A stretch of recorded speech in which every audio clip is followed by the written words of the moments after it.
Hey everybody, this is James. This is the part in the show where we normally do a lot of just small talk and so on, but I got to talk to you today about something kind of serious and kind of important.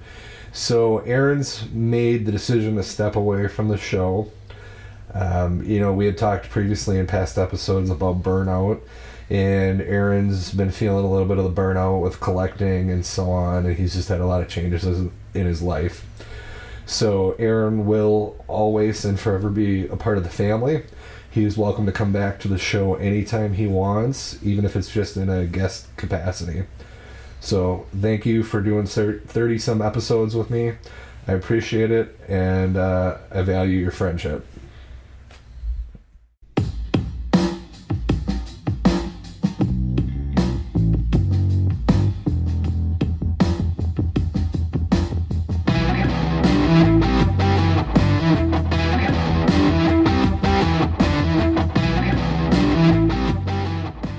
Hey everybody, welcome to the show. We are coming to you from the Havarti Hotel, home of Neighbor Cat. So with me is my good friend Steve, and if you've been a long time listener to the show, I had mentioned him in the past. Steve's kind of that guy that I always went to when I had a question. So what's up, buddy? Not a whole lot. How you doing, man? I'm doing good. I'm really happy that you're able to do this show with me. This is something I really, really like. So let's kind of dive into you as a collector. So Steve, how long have you been collecting? Oh man, I think I bought my first record when I was, I'm gonna have to say 12 or 13. It was Motley Crue's "Shout at the Devil." I have that record. I still have mine as well. Is it the OG with the embossed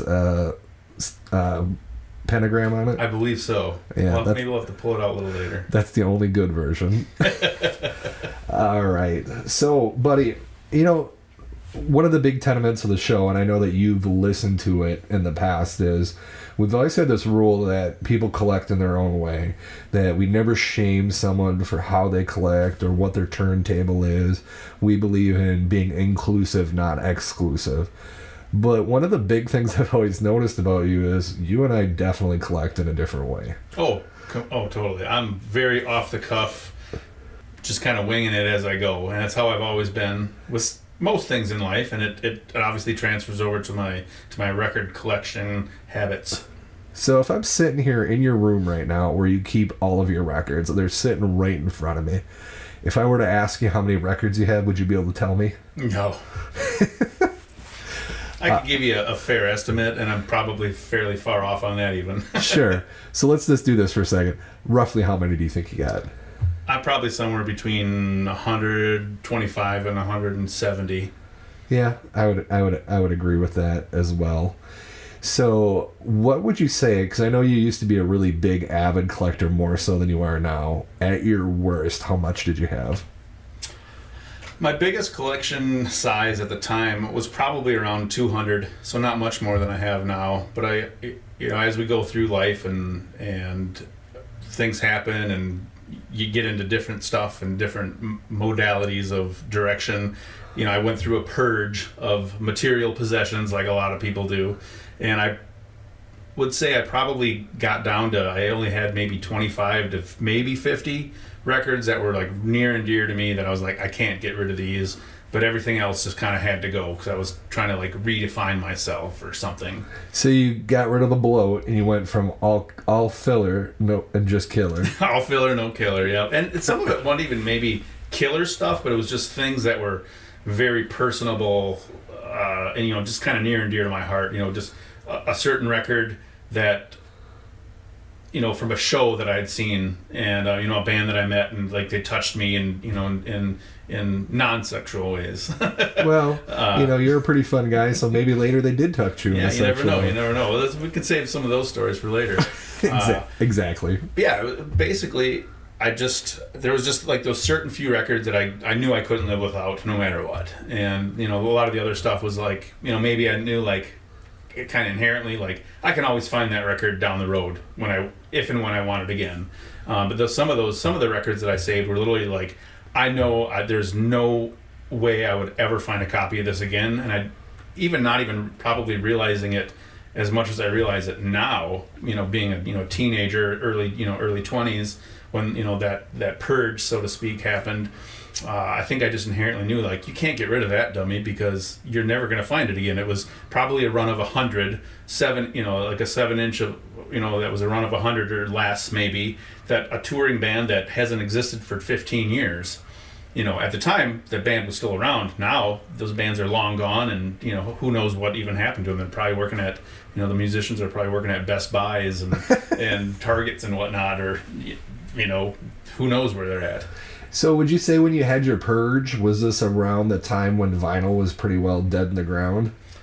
Yeah, that's probably a fair assessment. Even when I got into vinyl, it wasn't huge. I mean, there was plenty of, tape cassettes, were big, and CDs were kind of just hitting the scene, and that's kind of what everybody was focused on was the, the new CD.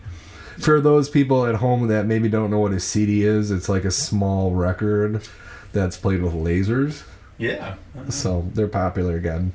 It's voodoo magic. So, another big thing that you don't do that a lot of like newer collectors do is you don't keep your collection cataloged on the Discogs app. No, I've logged on to Discogs maybe 5 times in my life, just searching for a certain record I can't find anywhere else. Yeah. That's the only time I've ever logged on. I largely use it more as a catalog. I've bought like maybe 2 things on there because sometimes the prices are just insane on there. I would say, like, if you sat down with my collection and my Discogs page, it might not be 100% accurate because I don't always get the press right on it. Like, I don't get the right, like, where it was printed at and all that stuff. I more or less, put it on there so I know what I have and what I don't have. So that's like the biggest use for me. I'm not gonna lie, like I like knowing exactly how many records I have, Yeah. It's a little bit of self-brag to myself. Mm-hmm. So anyway, so Steve, what kind of music are you into? Oh man, that's a loaded question. It's a big question. As you can see by all the poster, band posters, concert posters I have on the wall. I mean, there's everything from very old school punk rock to hippie folk music, and kind of anywhere in between. Basically, I like anything that is real. I don't like stuff that's just, like you say, filler. Things that are just pop songs that are going to have a good hook are going to sell records. I don't want to ever listen to anything like that on purpose. I mean, some stuff I like happens to kind of fill both voids. There's bands that are writers that are great at writing songs and great at writing hooks that the populace just happens to love. But most of the stuff that I find that I truly, truly can get behind is stuff that the general populace does not normally understand or enjoy as I do. Yeah, like when you start collecting records, there's this instant comparison where people are like, treat you like you're a hipster. Yeah. In that, like, you're going to be like, oh, your band sucks, blah, blah, blah. And in all actuality, it's like, I sit down and I'm like, I hate to say it, but if someone comes up to me, with the exception of probably like you and maybe like 1 or 2 other people, if someone comes up to me and goes, this band's amazing, blah, blah, blah, I instantly think their band sucks. I'm like, I don't want to hear it. I don't want to talk about it, just because if the more people make a big deal about something, the more I don't want to listen to it. Mm-hmm. So if that makes me a hipster, I guess I'm guilty. Yeah. So that hipster term is kind of had its day, thank God, because I think it was too broad of a stroke of terminology in my mind. Yeah, to me, honestly, I think it's just the thing where, it describes those toxic gatekeepers, those people that will tell you that you shouldn't collect stuff because you don't do it the right way. So it's like, I didn't like that association with it. Yeah. Yeah, I've never collected because vinyl is cool. I've collected vinyl because I like the sound quality better. I think it has such a more, just the warm tones, and it just sounds more like you're in that room with the band. if it's a good recording and a good pressing. Obviously, there's some bad Right. bad vinyl out there that's pressed really crappily. Bootlegs or imports. Yeah, imports, stuff and whatnot. But overall, I collect just because a lot of it, like when I was first going to shows when I was a kid, that's all these bands could afford was to put their stuff on 7-inches. And you could buy a 7-inch for $2 or $3, and they loved it because it was gas money for them. I've even got at least 1 or 2 records signed, something to the effect, thanks for the next 3 miles. And it's because that was how these bands got from house show to house show to VFW to VFW hall. They weren't on any labels. Like they were 100% self promoted, and like buying merch was their only form of income, and maybe the $50 they'd get from playing in somebody's basement. But usually there was 4, 5, 6 bands playing a lot of those shows, so you were charging paying $2 or $3 to get into a basement show, and you can only fit so many people in a typical Wisconsin basement, so you might get 35, 40 people through the door. Well, $80 split between 5 or 6 bands isn't a whole lot of money. So buying that band's merch, and they didn't. A lot of them didn't have T-shirts. A lot of that merch was typically 7-inch records, and I used to have. I probably own, I don't know, maybe 30 7-inches, something like that, 20.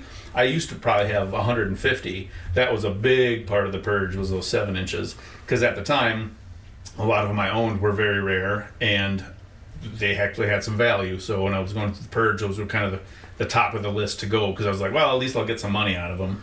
What's funny about that is that you were such a hardcore 7-inch collector, because these days, like, you go into places and nobody wants 7-inches. Yeah, and I love it when I see like bands putting stuff out, like especially split 7-inches. It's great because at least half of that record you're gonna love, and a fair amount of the time when a band does a split with another band to do a split 7-inch, typically they're gonna be either the same style of music or the band that I'm looking at buying the record for sure. They're going to like that other band, and chances are I'm probably going to like that other band too. So it was a great way to discover new bands and new music, because both bands probably weren't going to be at that show, but you'd get this. It's kind of like double your money. You'd get exposure to 2 different artists for the same price, and then that's because this was before a lot of record companies and whatnot were doing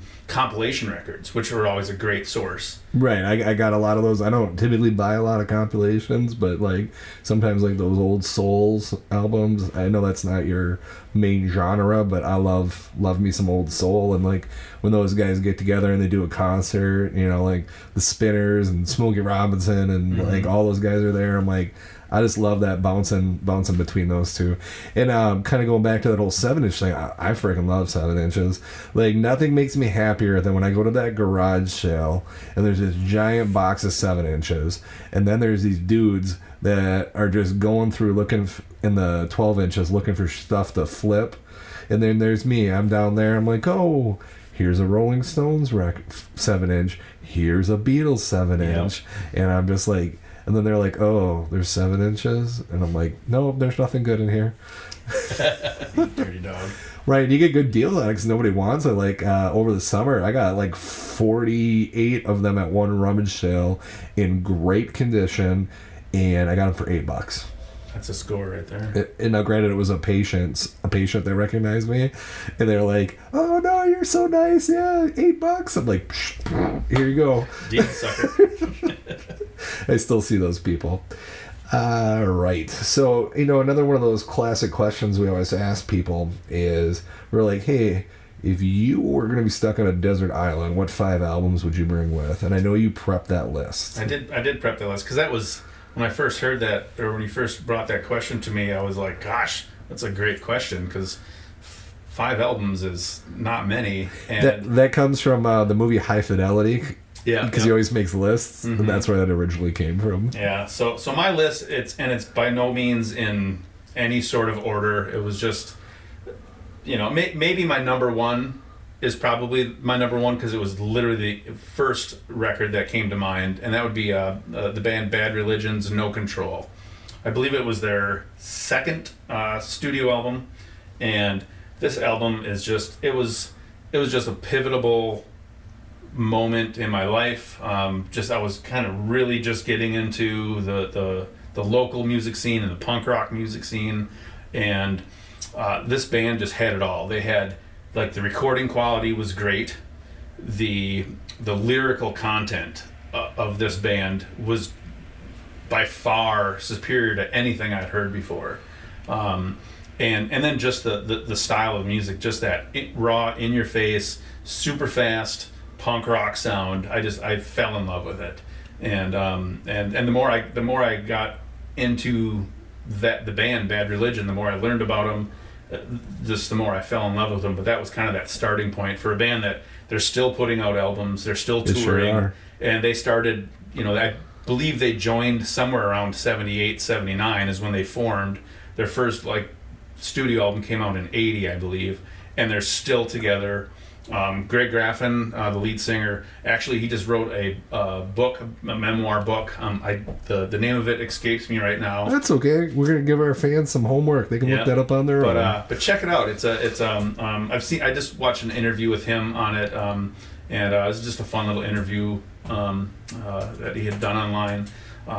Bad Religion, No Control. If you like poignant lyrics that still literally hold true today. I mean, this album, you listen to most of it, and it's like, yeah, there's still these problems with the government, and still these problems. I don't think with those society. problems are going anywhere. I mean, it's just it's amazing how it was almost like listening, to the future, in a sense. Number 2 on my list is another. It's a Canadian punk rock band. This band called No Means No. That's a sweet name. Yeah, they are not a sweet band. They're a little bit heavier. I don't want to say metal, but kind of that deeper, darker, a little bit more twisted. But that album it was called Wrong, and just a classic, another classic punk rock album. I obviously them being from Canada, they didn't play the U.S. a whole lot, but I did get a chance to see them a couple of times when I lived out in Seattle. They'd come down and they'd play usually like Vancouver, Seattle, and Portland. Because you lived in Seattle for a while. Yeah, I lived in Seattle for about 10 years, or the Seattle area anyway. And Steve started a small band with a guy named Dave Grohl and Chris Novak. No, that all happened. I think Kurt Cobain died, I think, a year before I moved out there, if I remember correctly. Because it wasn't at 94 that he I think so. He passed. I'm not going to quote a number because we'll get fact checked. Yeah, I believe it was around that time, and I moved out there spring of '95. But I got there, gosh, I want to say weeks, if not maybe a month and a half before Jerry Garcia died, because I remember that kind of debacle going on. And Seattle's, there's a pretty big hippie community out there. Oh yeah. And I was actually on the road trip out there. We had been in Denver, and our plan had been to hang out in Denver with some, like, these guys were like Grateful Dead following Volkswagen bus. I work with a girl who is, and she goes and sees like the Grateful Dead iteration that's still around. Which I want to talk about that for a second when we get off this. Those people are hardcore. Oh yeah. These cats we hung out with, because we happened to when we moved out there, our road trip, we had a 68 or 69 Volkswagen bus that we had, of course, spray painted flat black and put punk rock. Right, you were in a punk band, yeah, obviously. So we were like punk rock hippies, and so like these friends of one of the people that were traveling out there with us. The boyfriend was just like really good at tuning these things up, and because like we had this thing tuned for Wisconsin, 400 feet above sea level. Well, we're cruising around the mountains, all different elevations, and those old engines, they need to be tuned for different oxygen content. I did not know that, but I believe you. That's a whole other podcast. Hey, why don't you check out our podcast where we talk about Volkswagens? But long story short, we were gonna follow the Dead from Denver. They were gonna play a show. We were gonna follow them to Vegas, see them play a show. I believe there was going to be a show in either San Francisco or Sacramento, and then another one in Seattle. And we were going to follow these guys. And I wasn't a huge Dead fan, but I thought, hey, we're traveling. You're like, there's chicks here, whatever. Yeah, like we're going to hang out with the hippies and follow the Dead for a couple of shows. Like, this is perfect. We're in a Volkswagen bus. We're chasing the sunset, so to speak. Like, let's do it. And things went sour. We ended up getting screwed over by the hippies, so to speak. Never trust a hippie, kids. And we finally made it to Seattle on our own. And like I said, it was just a few weeks later, Garcia died, and I was always kind of bummed because I was like, God dang, I had a chance like to be part of that culture and experience it, because I love trying stuff on. Not that I was gonna become a hippie and run away and visit the But maybe you would have had you seen Jerry. I doubt it. So quick side question, what do you think of the Dead kind of sticking around and then floating other people in, like John Mayer, who's been playing with them for what seems like a million years now, and he's leaving finally? What do you think about that? I think it's pretty cool. I mean, that was such a huge movement. It spanned, I mean, I don't know how many years, but there's a heck of a lot of years that it spanned, and to keep that kind of tradition alive is pretty cool. And John Mayer, I don't want to say I'm not a huge fan. I haven't listened to a lot of his stuff, but it seems like every time I hear his name and like what he's doing, it seems like he's pretty dang cool. And I've heard he's a great Instagram guitarist. is just absolutely hilarious. If he plays stuff that's not his popular stuff, it's great. Yeah. I'm. Well, everybody's got to eat. You got to play that stuff that everybody will buy. He's got to play his sob rock. Yeah. Yeah, but no, I'm just like, hey, if it makes people happy, whatever.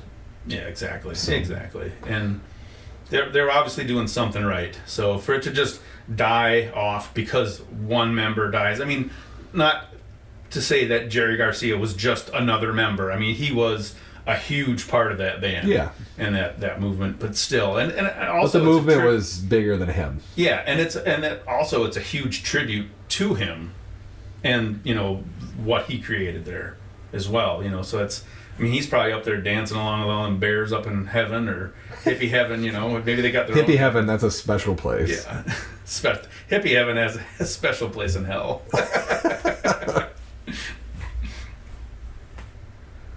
What do you got next on your list there, buddy? Oh, next on the list is we're gonna go completely different here. We're gonna go Willie Nelson's greatest hits. I know you're not a huge fan of greatest hits albums. Actually, well, that's a personal thing. I think it's fun to just go buy all the individual albums, but there's certain bands, like, let's be honest, and maybe somebody will murder me for saying this, but like you listen to a Queen album, there's like one or two good songs on it, but the album doesn't have a great flow to it. Mm-hmm. But you get like the Queen greatest hits, and it's amazing. Yeah.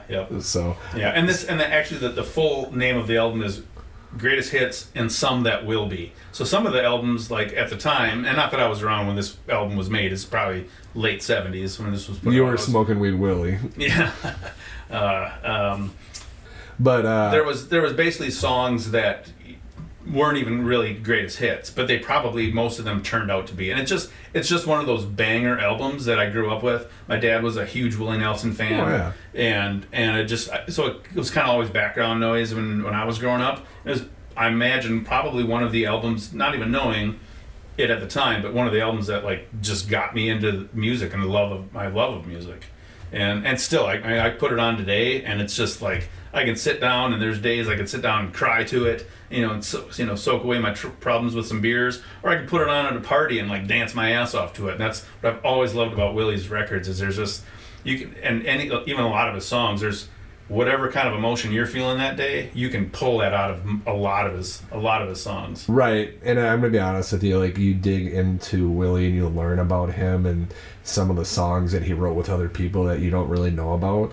He's actually a really diverse guy with a lot of different talent. Oh yeah. Yeah, and a lot of people don't know that about him. Like some of the people that he's done stuff with, and some of the people he tried to do stuff with, but his label shut down. Yeah, Willie's more talented than people think. Yeah. Oh, the guy can play any style of music, and he always makes it his own. Him and Trigger.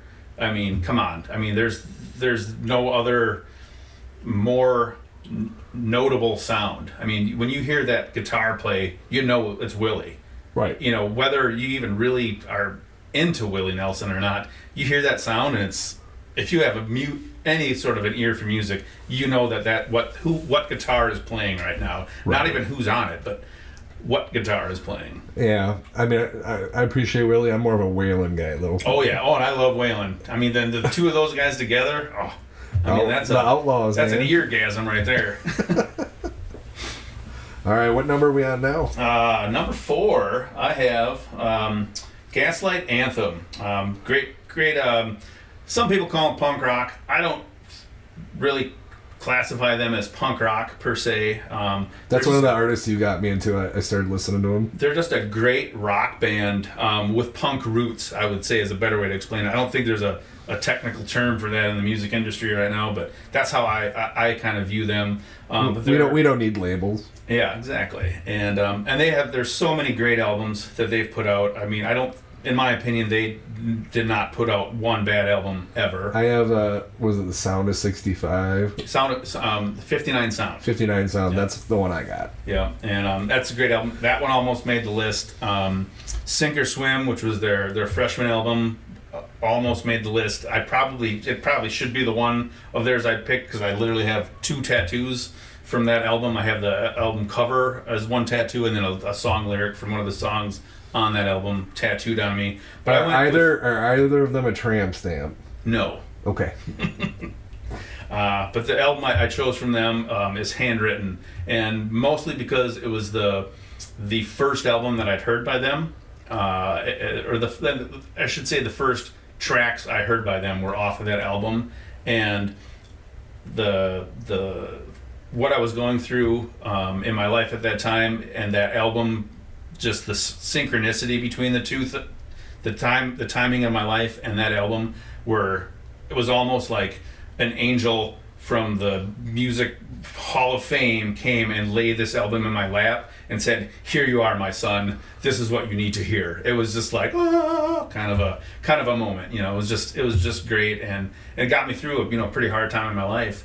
And yeah, and any of their albums would have done the exact same thing, but it just happened to be that album. It hit hard. So that's, oh gosh, it still hits hard.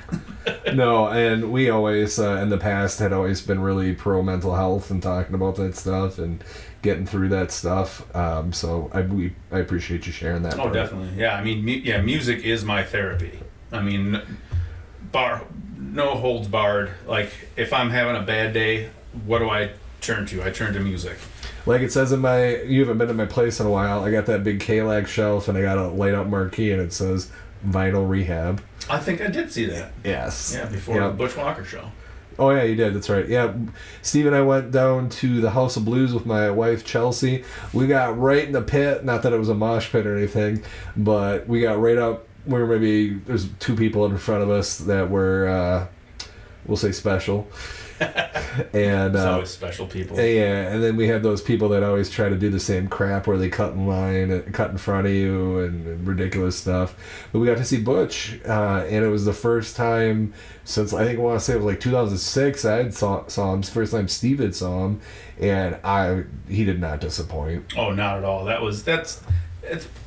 I've been to a lot of shows in my life, and a lot of amazing shows, and it's probably, I'm gonna for sure the top 20. Yeah. And probably top 10 artists that I've seen. He came out with so much energy. Like, he had something to prove. Everybody was there. It was like he was coming out to visit his friends. Oh, yeah. Yeah, you could tell he would, and he spoke of it during the show and in some of the promos that he had on Instagram and Facebook and whatnot, that it was like, wow, the whole tour. It's about, what was it? It's about damn time? About damn time. Yep. And you could see the raw emotion and just amazement that he had as an artist looking out at the crowd. Like, he was just as emotional as a lot of the people in that crowd. And I don't know if you remember, there was a girl on the front row of that show that was obviously going through some pivotal part of life. I don't know if a friend or family had died, or I have a feeling what it is, and I'll tell you in a minute when you finish your thought. And but you could just tell that she was very emotional through the whole thing, and he picked up on that. And it was during one of his request songs. It was Joan was Yep. the song. And like he literally was shedding tears and went down like and Hugged had a her. moment, gave her a hug and all that stuff. And like there's not a lot of artists in the world that do that anymore, especially bigger artists. And not that Butch is a huge artist. I mean, He's a huge producer. huge producer. Yeah, he probably does way more in the music industry than 90% of 95% of the people that listen to music. Even He writes with famous people too. Mm-hmm. There's a saying that he would give away his best music to other people. Yep. So- That's just the type of guy he is. My theory was because that song Jones about surviving domestic violence. I'm gonna assume that person was Yep. probably a domestic violence survivor. Would be my guess.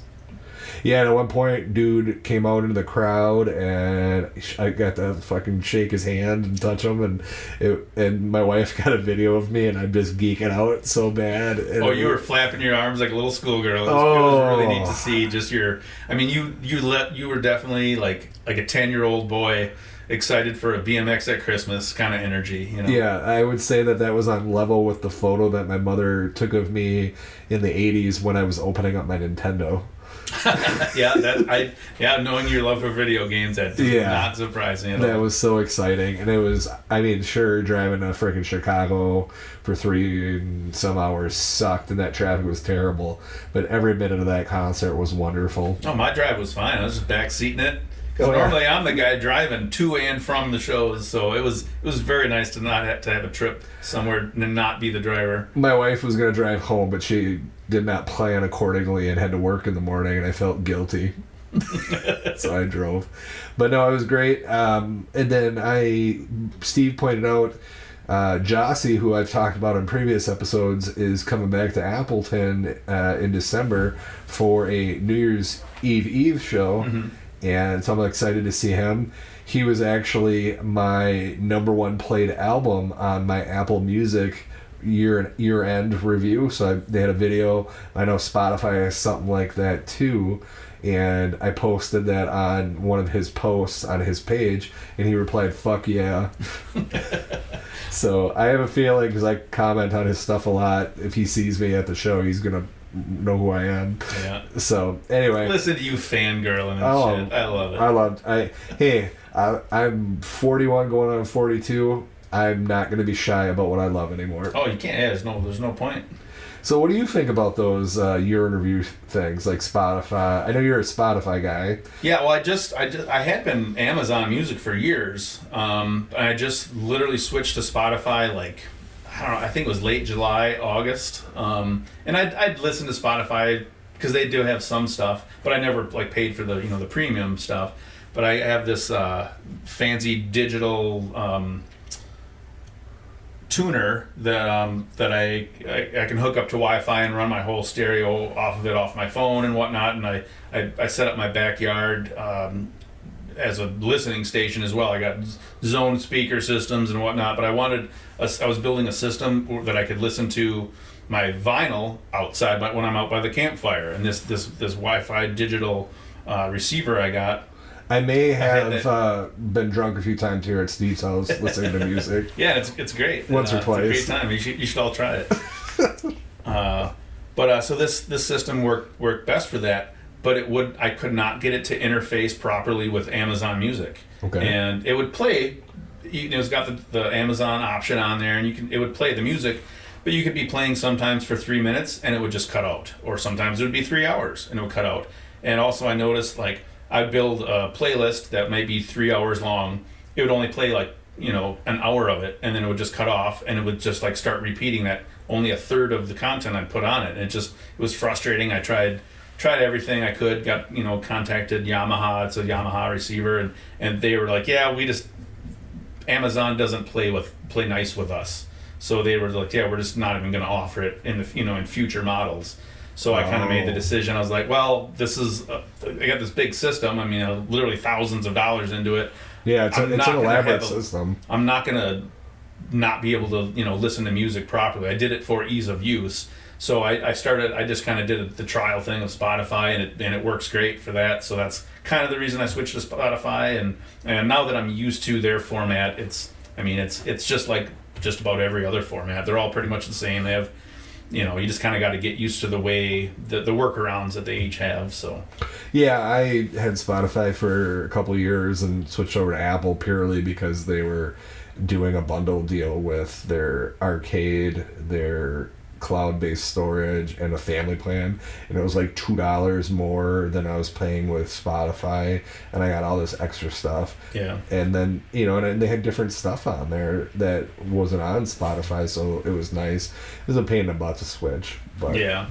But what do you think of those year in reviews? Are you a fan or not a fan? I mean, it is kind of nice to see, what you really do listen to. Some of the stuff, though, I've seen on my personal account, I'm like, I don't really know if that's the top thing that I listen, like the top song or the top album, because I know what I listen to. I listen to it every day, and there's artists that literally make up that are on every playlist that I make. There are songs on there, and and they didn't make my top list. Where some of the people on my top 5, I play a fair amount of them as well, but I'm like kind of thinking about it, and it seems like they're not as prevalently played as some other stuff. And even now, and I never really realized it until now, because now I'm listening to my playlist like, oh gosh, this artist is playing way more than this artist that's on my list, quote unquote. So some of it I don't think is 100% accurate. I don't know. And maybe I mean, it had said because this is the first year that I didn't have it. It had said for several years in a row, I was in the top 3% of the world for listening to AC/DC. Yeah. And I love AC/DC, but I'm like, really? Like, there's people in Australia where AC/DC's from that don't listen to it more than me? Yeah, there's people I know that it's all they listen to. Yeah, don't get me wrong, AC/DC is amazing. Oh yeah, they were like, dude, you should have seen me in grade school. I was an AC/DC freak. Yeah, I'm kind of the same spot as you. I mean, it's kind of a fun, thing to see, but I don't think it's the greatest thing in the world. Yeah. It doesn't accurately reflect me as a music collector, a music lover, music fan. Oh yeah, I mean, it doesn't even account the bajillion records I listen to. Exactly, yeah, because like some of this, it's like, oh, I listen to this artist way more, but it's because I have all their records on vinyl, and unless I'm out and about, I'm listening to their stuff on my record player. Yeah, so if somebody wants to make an app where we can catalog how much we listen to other music and give us a discount on it, You we take computer sponsors. nerds, you get on that. Right, exactly. All right, buddy. So we had a couple. Was that everybody on your list? There's one more. There's one more. Let's hit that list. So number 5 on my list, I have Manchester Orchestra's latest album, Million Masks of God. Manchester Orchestra is a band that's been on my radar for years. I can't say that I've ever listened to them. Man, you need to. They're a band I slept on for a lot of years. I'd listen to a track here and there. I was like, oh yeah, they seem good, but something didn't hit at the time. whatever was going on, it just didn't hit. And one day I was like, I got to listen to these guys. I just kept hearing them, like on, I don't know if it was on Facebook or in conversations I was having, and I was like, man, I got to check these guys out. Like, so I just was like, boom, today I'm gonna listen to nothing but these guys. And an hour in, I was hooked, and I was just amazed. They're typically not the style of music that I typically gravitate towards, but they encompass almost every type of music that I listen to, if that makes sense. They're a band that's really hard to categorize, other than they're just Manchester Orchestra. They just have such a big, huge sound, and I think that's that orchestra part of their name and their personification, I guess. But getting into some of their songs, they have obviously like arena rock vibes, and like not heavy metal, but kind of metal, like jams and chord structures and chord progressions. But they can get down to the nitty gritty and like the most melodic, mellow, sleepy time kind of music but they'll do it all in one song, and the ebb and flow of their song structures. It's as a songwriter in the past and an audio engineer and just kind of a sound geek and a music geek, like these guys hit on everything I love about music. The lyrical content is like no other. I mean, this guy Andy Hull, the lead singer and main songwriter, he grew up very religious. His father was a pastor. I'm not sure what religion, doesn't really matter. But he grew up very religious, and there's a lot of that comes through in his lyrics. There's a lot of existentialism and angst against organized religion, but also a lot of some of the theories on just what is right and wrong in life, and it's just there's just no other band that I know of that can do that, and their studio presence and their recording styles and the sound of their live shows, it just hits 100% of the time. I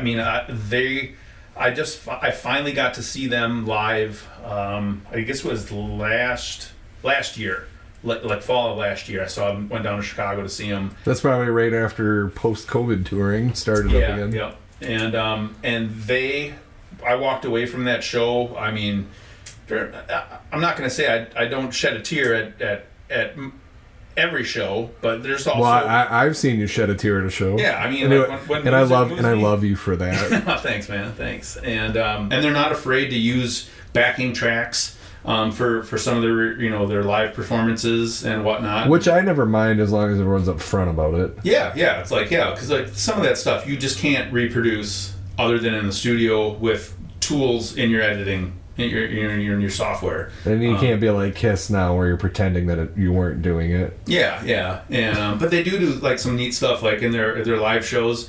They have a dude that's not really part of the recording and writing process of the band, but he's over there doing some of the drum parts, because when they're in just the way they record to get the sound that they're that they desire, they might do 10 different drum tracks and it's just of the same drummer playing them, but obviously physical limits. You only got 4 limbs. You can't play all that stuff. It's no different than like what Queen did with Bohemian Rhapsody.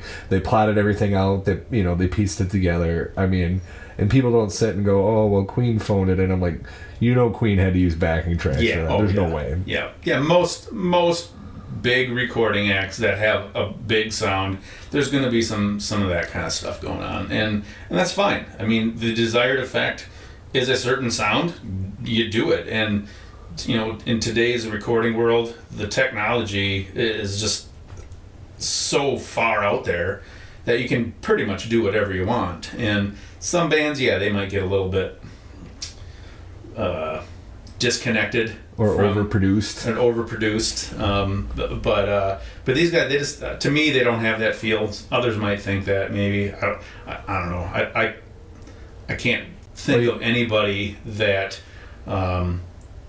That would enjoy their style of music, being a type of person that would like kind of begrudging anybody for that, because it works. Like whatever the hell they're doing, it works.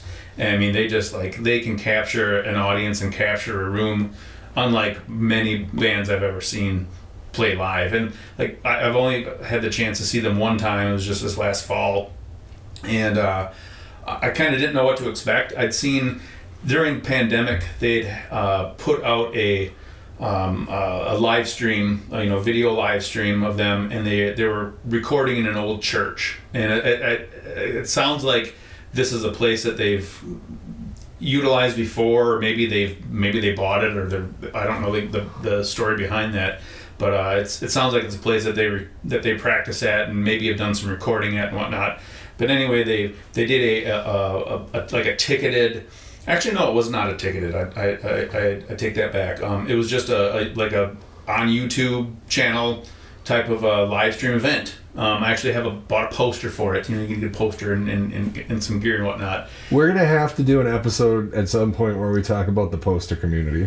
Oh, that's a big conversation. That is a big conversation. It's another it's another art collection. It's another game. Yep, another game. And well, shoot, I mean, back in the day, a lot of vinyl came with posters, these fold-out posters. I have a few from varying bands, and it's kind of a shame because some of those posters were so beautiful, but they had all these goddamn creases in them, and I don't want to say I'm a purist, but I do like a poster that doesn't have any creases in them. I think like those fresh edges. I think I have one or two somewhere around here. They might not even be on the wall.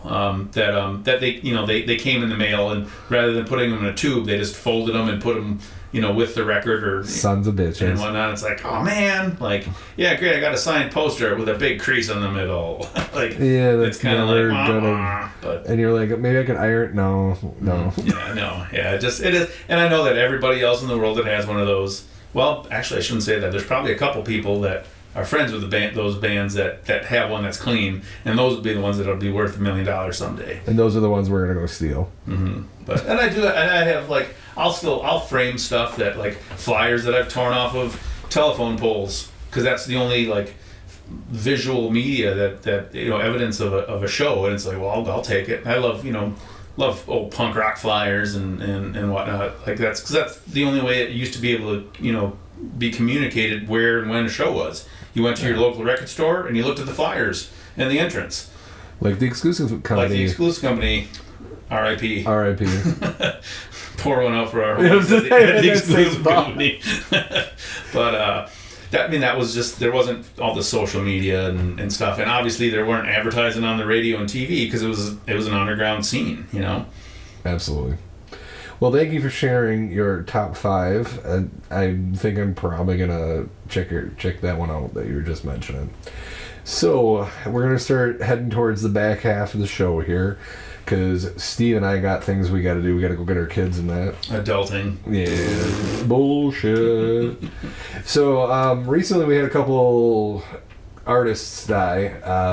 Actually, I believe, wasn't it 2 days ago they announced Christy McAfee from Fleetwood Mac died at the age of 79.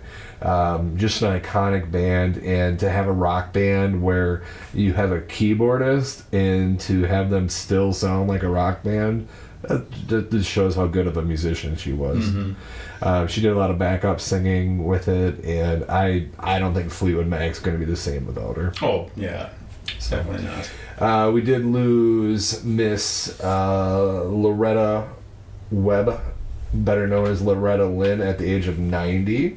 She passed away October 4th. She had a career spanning six decades in country music, 50 studio albums, 36 compilations, 2 live albums, 9 video albums, 2 box sets, numerous gold records, well loved in the community, in the music community. Jack White even said that she was a mother figure to him. Nice tribute.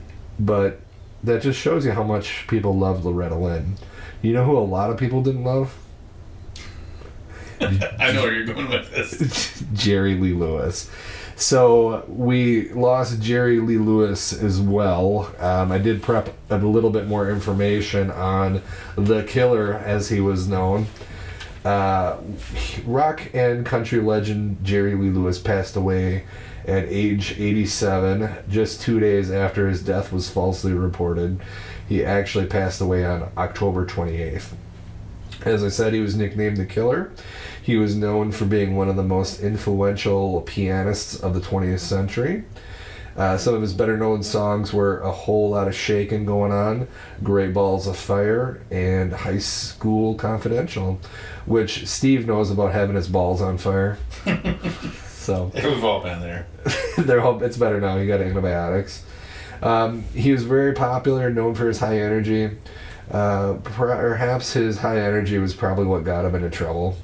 The 22-year-old Lewis married his 13-year-old second cousin, Mira Gail Brown. At the time, she reportedly still believed in Santa Claus. That puts things into perspective right there. We try to be a little positive on this show, but that's hard to be positive. Yeah. So the newlyweds quickly took off to England for Jerry's first European tour. At the time, he said she was 15 years old. Well, that didn't really last very long. Kind of people realized he was lying. His fees for appearances quickly dropped from, admittedly, a lot of money at the time, $10,000 down to $250. Oof. Yeah, so that hit him hard at the time. He lost a lot of money. Radio stations stopped playing his music. Even his own label stopped promoting him. There were calls to ban him. When the two met, Jerry was staying with his fellow musician and cousin, J.W. Brown. So this would be the young lady's dad. It said Brown got his gun and went looking for Lewis when he found out the two had eloped. Brown ultimately would make his peace, but the public never really did with Jerry. The two would ultimately have 2 children, losing his first of 2. This happened when Mira was 17.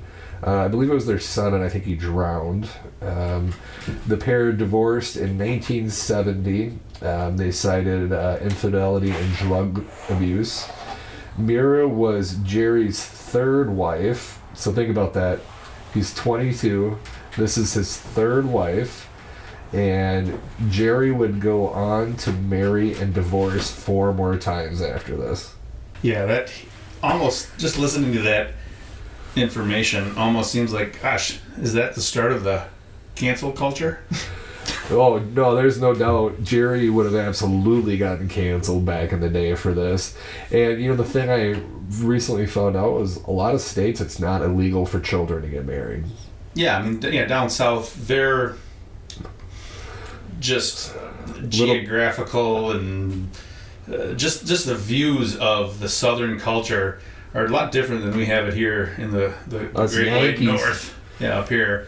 It just, a lot of it, I think, they're a lot more traditional to the old ways, even still today, and a lot of those, the backwoods areas and whatnot. They're just kind of, I don't want to say they're stuck. It's non-judgmental. Just kind of the fact of it is, just a lot of them still think a lot of those ways. And back then, the life expectancy wasn't that long, so people got married, a younger age.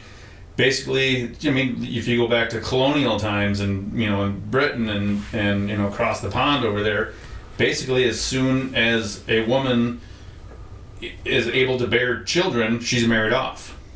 And some of those cultures stayed alive longer in the southern part of the country. Right, and we try not to judge, but you know what, I'm going to be honest, that would have bothered me a little bit at the time.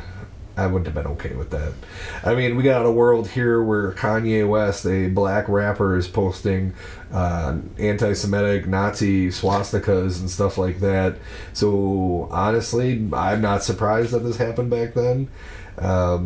It's really unfortunate. And it kind of goes down. I mean, there's some really great songs that come from really terrible people, and I think this is probably one of those cases. Yeah. Well, and you think about it too. How much of that stuff was going on, and how many people were involved in situations exactly like that? They just weren't in the limelight, so nobody knew about it. He just happened to be a famous person that did these things. Yeah. And he was known by many people as not being very nice. One person, I want to say it was his assistant, quoted as saying he was a bastard right up until the end. Oh, really? So, anyway, any of Jerry's family that are still alive, hey, we wish you guys the best. Truly a legend in the music community with some questionable choices in his personal life.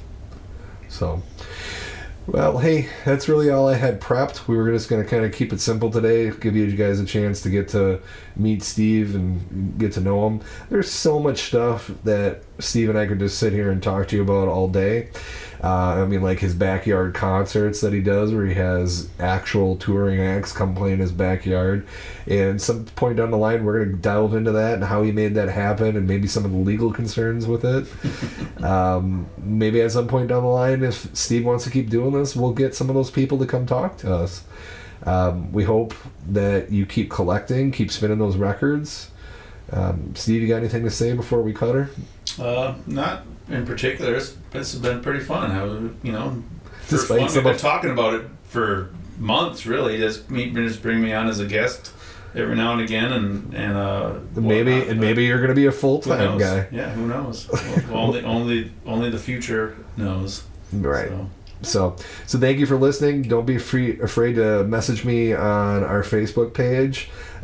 We did, with all the stuff that's going on with Twitter, I did delete our Twitter account because honestly I wasn't really using it. On our Facebook page, you can choose to email us. I'd love to know what you're listening to, what you're into, maybe some recommendations. So, as always, just remember there's always more vinyl.